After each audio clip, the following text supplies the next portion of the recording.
Ja és a punt l'opuscle La mort d'en Roca, un crim d'estat, i de facto tenia raó, primera part, que recull, analitza i documenta la història, desenvolupa la balada d'en Jordi Roca, una de les més belles, reivindicatives cançons en defensa de la vida i de l'amor que té la discografia catalana i que de fet van registrar l'any 1965.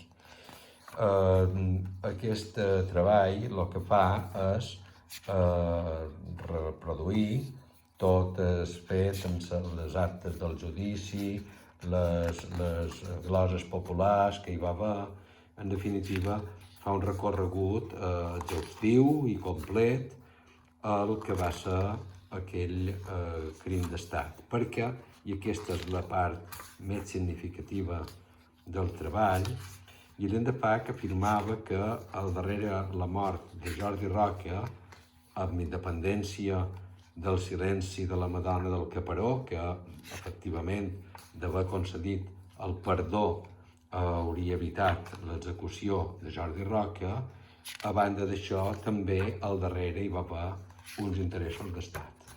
3 dies abans del judici a Guillem Rosselló, que va ser afusellat, i del judici, i 6 dies abans del judici a Jordi Roca, qui donaria en Garrot, va arribar a Mallorca un nou governador amb instruccions molt clares de la reina, José Manso, que es varen publicar les seves instruccions que havia rebut i per les quals venia aquí, clarament ordenat a reprimir i a fer por a la ciutadania, i va fer publicar el seu bàndol on ja adverteix que donde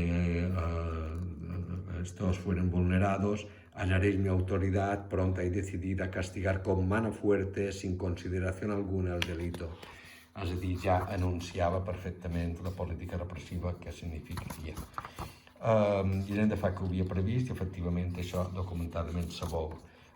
Jordi Roca va ser indubtablement un precedent històric de l'execució l'any 1974 de Salvador Puig Antich.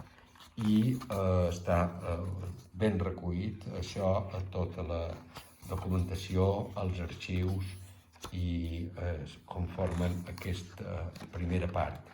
La segona part analitzarà en profunditat la conducta de la Madona del Caparó, certament dubtosa, sospitosa, atesa la circumstància que hi ha 6 morts inexplicables en el seu entorn familiar, amb una biografia certament poc edificant. De moment, la primera part, La mort d'en Roca, un crim d'estat, Guillem de Pac tenia raó.